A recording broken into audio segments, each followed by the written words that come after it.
Some gardening tips and tricks. This morning, what I wanted to talk about is some of the plants that you see in the springtime. And we all love to see something bloom first thing in the springtime. So the one that I'm going to talk to you about today is called Euphorbia. And there's many different varieties of Euphorbia. And this one here is more commonly known, I think, as cushion spurge. And you see this in the springtime with a lot of pinks around it, because this is like a limey green yellow. And it comes, you'll see it, it's in a round mound. And then you usually have, a lot of people have the pink creeping phlox around it. And it's just such a showpiece to do that. So what I'm going to show you today is how to, if you're lucky enough to have some in your garden and you want some more. Some people have an issue with this, that it self-seeds itself and you end up with like a ton of stuff. I don't have that problem in my garden. I think my garden is too full of other things that anything that would like to spread doesn't really have a whole big bunch of opportunity to do that. So if you don't have that opportunity like myself, and I need to separate out some things, I just wanted to talk to you about the timing of when you do some of your splitting of your perennials. Now, and the size that they are.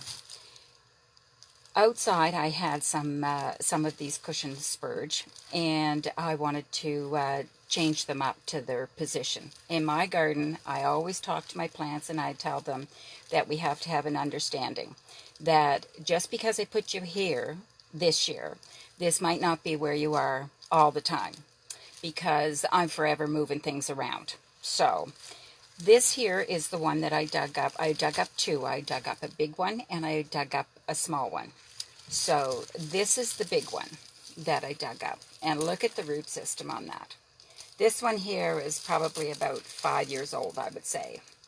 And when I dug it up, a piece of it broke off. So I know that I have at least one here. And this is not the time or the size to be breaking these up. It's pretty traumatic to them.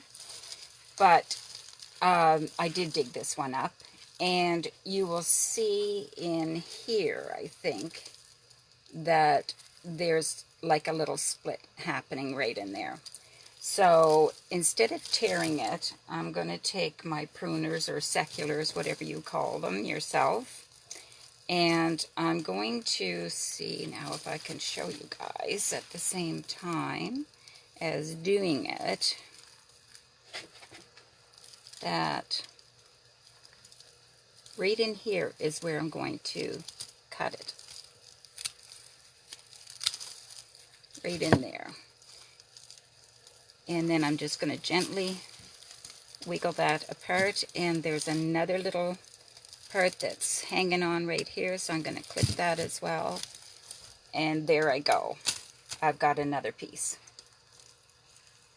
And you'll notice that the root system on this is really thick and gnarly. There isn't a lot of fine fibrous roots on this. And that's why when you want to separate these out, that you want to get them before they have all of these big roots on them. Because these type of roots don't do well if you dig them up and split them. Anything with a fibrous root on it is much easier to take pieces off of. So this is one piece here, and I have another piece that broke off. And so I'm just going to look at this again and just see if there's anywhere else that I can see on here. That now there is a root system here. If I can just pull on that, you can see that there is a separation here, that there's two root systems. And I'm just going to pull on that a little bit and just see if I can get that separated out. So I'm going to, I can see on this side here that I can separate it. So I'm just going to cut this little spot right here to break that. and I can see in here that it's caught still here. So I'm going to do another little cut right there.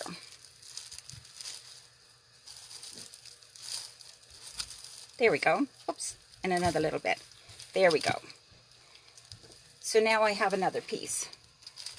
And I don't think I want to do any more cutting than that on this one. I'm going to leave it at that. But I'm going to show you how much easier it is with the smaller one in a moment.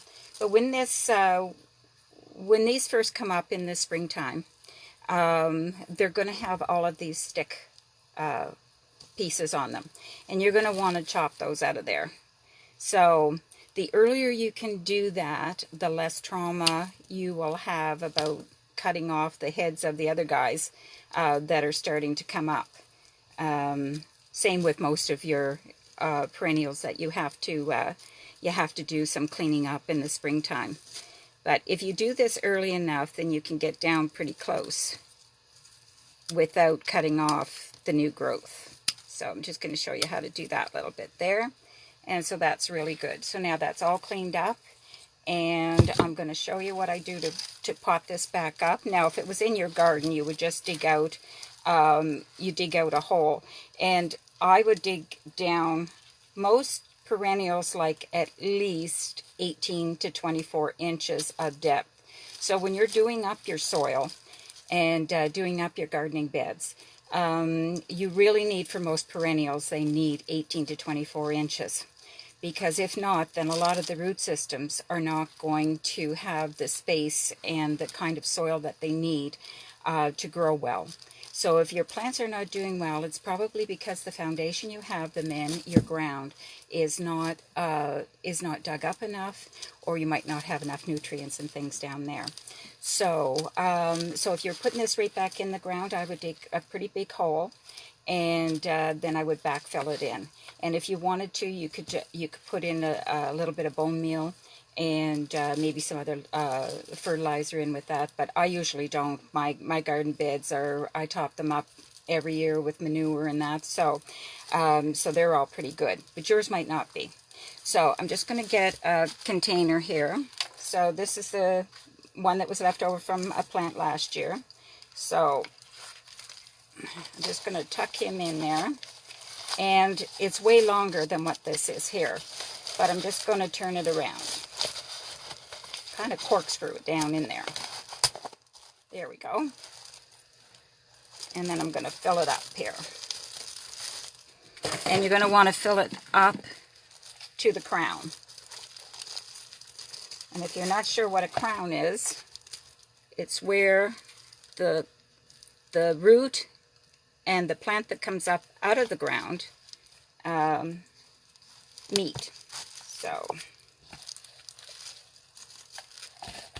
there we go. We just push that down. And then I'm just going to put that in some water that I have over here.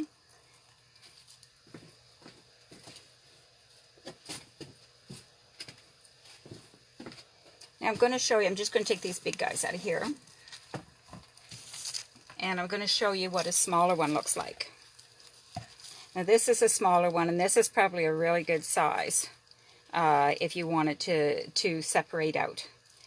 Because as you can see, there is a big root system on the main part of it, but you have all of these tiny little hairy roots that are growing over here.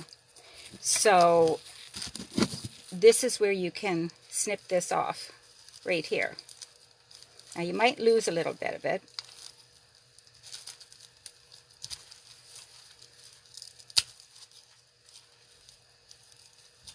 There we go. And then I'm just going to, there we go. So now you have a new little plant. And if you wanted to, you could even break that up further, but I wouldn't break that up any further than that. I would just leave that like that and pot that up, and you wouldn't need a very big pot for that because the root system is very small on it. So even a pot this size would be fine to put that in. So you can share that, or you can put it around to another spot in your garden. And so let's just see if there's anything else on here. Well, there's a a few little more roots right here. So I'm going to just keep on trimming in here. There we go.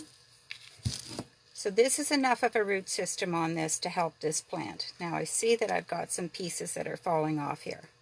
So I'm actually going to just pull those off. And that one there I'll pot up, and then I'll put this guy back in the ground outside. Now these little guys, although they do not have any root systems on them, my hanging baskets, I leave the earth in the container over the winter in the shed, and then I take that clump out, and the soil is really packed in it because your root system from whatever you had, whether you had a wave or petunias, any other kind of petunias or whatever you had in your hanging baskets, their root system is all gone in there. So that soil is pretty dense. It's not loose like this soil is. So what I do is I just take my root knife or anything that would penetrate the soil, and I just cut a little hole in there for it, and I pop these little guys in, and then I bring the soil right back up over them.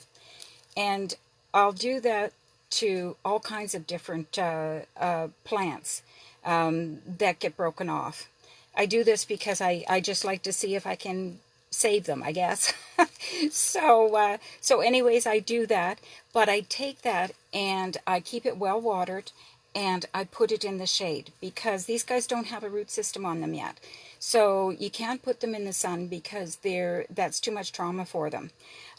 So you put them in a shady spot, and you just keep them well watered, and you just leave them there. Like I leave them there until probably, I do this in April, very beginning of May, and I might even leave that in there all summer long. And then once the fall comes, probably no later than the end of August, I'll take them out of there and I'll put them in the ground so that they can start getting rooted up in the ground, and make sure that they get lots of water when you put them back in the ground.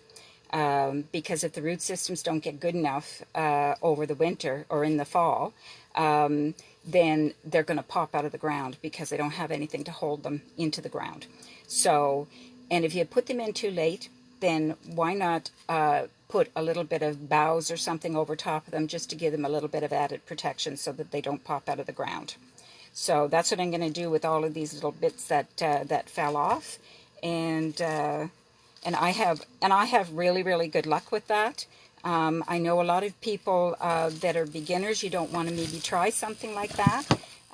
But what have you got to lose? It broke off anyways, and so why not give it a go and see if you can't make a few more little plants that you could put in your garden or share with your neighbors or your family. So that's it from me today. Thanks very much for coming by. Bye now.